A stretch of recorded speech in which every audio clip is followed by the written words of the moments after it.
Welcome back to R Said Star Wars, the Old Republic channel for your Jedi gaming needs and guides. Today we're going to go over the Watchman spec. Before we begin though, I just want to say thank you guys for your prayers.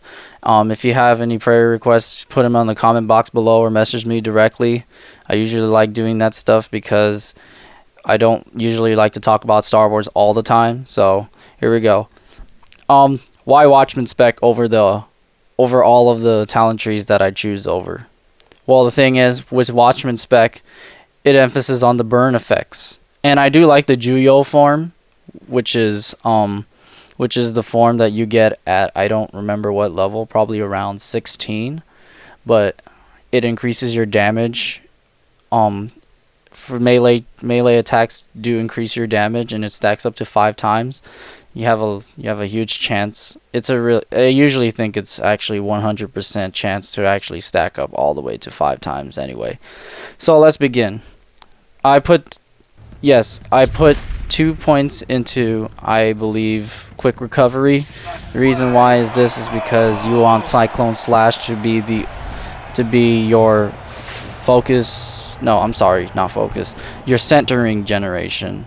So you want to stack up all the way to 30 as much as possible without wasting a lot of focus, so you can use it again in the next battle that you fight against with somebody, either on a 2v1 or 1v2 or 2v2, doesn't matter. I like using Watchman because it does provide a lot of survivability, and not only that, you get a very unique talent, which is Merciless Zeal, which is critical hits with burn effects heal you for 2% of your maximum health. It only works on critical hits with burn effects, so don't expect that burn effects will heal you all the time, because that will be overpowered anyway. But I'm pretty sure you'll get those critical strikes really quickly if you choose Watchman as your spec. Also, what I recommend is that I used to play with the recompense talent, because I want my rebuke to be lowered cooldown as much as possible, but then I realized that I've been losing a lot of focus because of using riposte, so I tend to take out those 2 points. I used to not play with close quarters a lot. I usually just put 1 point because of, I usually think that you don't need it, till I realize that you actually do need it. So I recommend playing close quarters, 2 points into it, because sometimes if you're going to fight another Sentinel, it's going to be difficult for you to run away. Either you're going to waste your cooldowns on him and then somebody else jumps you. It's just not a really good idea. So you want to put 2 points into close quarters. Also, another thing is that I actually put 1 point into Focus Pursuit, because I really wanted to help my team out. Now, I wanted to put 1 point into Force Fade, but then I realized that I really do not need damage reduction on my Force Fade, because I am pretty careful with whoever I run into. So, but usually you want to put 1 point in there, but then in 1.2 they're going to change that, and then they're going to put Force Camouflage with a 50% damage reduction, so you get a little buff on 1.2 for your Force Camouflage.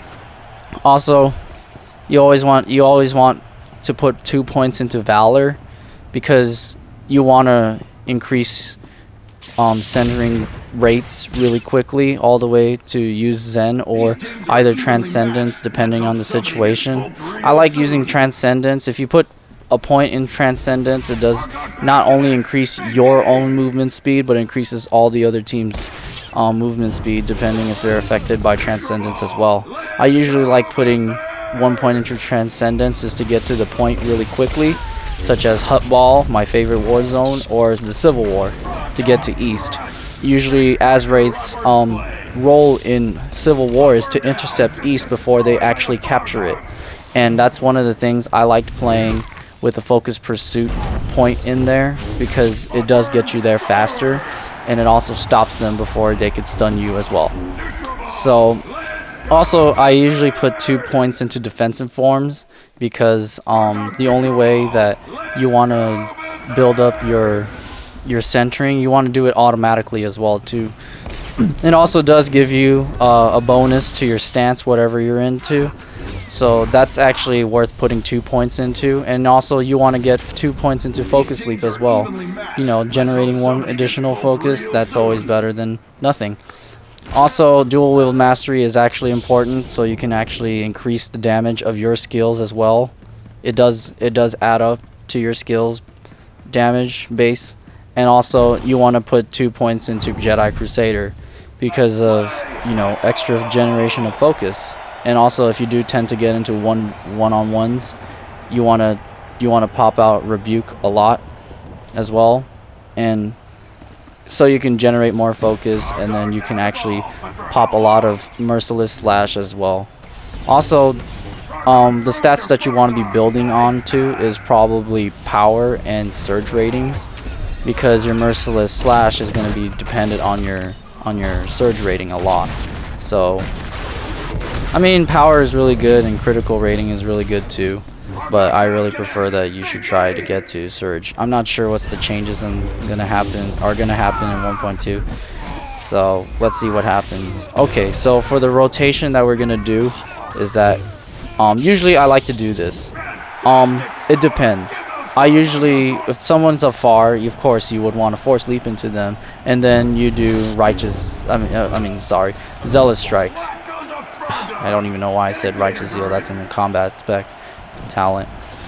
Yeah, you want to do focus leap, zealous strike, and then you also want to use your cauterize. And after that, if you got enough generated focus, you want to pop out a Merciless Slash just in case to see you can get another cauterize put in there as well. And also, you always want to pop out your Zen as much as possible. Or, if you really want to help out the team, you would always put Transcendence. And that's why I like putting that point in Transcendence as well, because it does give him that extra movement speed, so it makes the enemy hard to target you. And also always put on Rebuke whenever you get into a fight, and you notice that you're getting attacked a lot. So you put on Rebuke, and you would also not only reduce your damage, but you would also hit back with them a certain amount of damage that your Rebuke holds for them, and also you do get one point of focus every 3 seconds. So that's a pretty neat trick right there. And also, if you're about to die, you would want to use Guarded by the Force, and then once the Guarded by the Force is about to finish its cooldown, you want to force camouflage. And also, if you got a med pack, use it as much as possible, and then focus sleep again. Force sleep onto them really close, so you can interrupt either whatever they're gonna do to heal themselves. I don't know. Also, and then you just do the same rotation again. Just try to keep as much focus as you can, but also don't be afraid to use your slashes as well. Slashes, if Merciless Slash does not give you cauterize back, obviously Slash will try to give you some good small chance to actually give you cauterize again. So that's all pretty much how to play a Sentinel as well. There's some special cases, such as, you know, fighting against a Sage. I usually do not want to force leap onto them, because usually they just blow you away from them. So that's why I would save the force leap for a little bit until he does it, and then you just jump on him again. And then you either want to do the same rotations, or you can try to improvise. Maybe you could leg slash him so he won't run away as much as possible. But if he does force speed, don't worry about it. You could force camouflage into him, and if it's going to be a long fight, then your force camouflage is probably going to be, it's going to be done with its cooldown by the time he's about to either pop out his other cooldowns as well. And don't be afraid to use Guarded by the Force as well, and also use your Blade Ward as well. That's all I can really tell you how to play this guy, and I just hope you learned a lot from playing Star Wars on your own.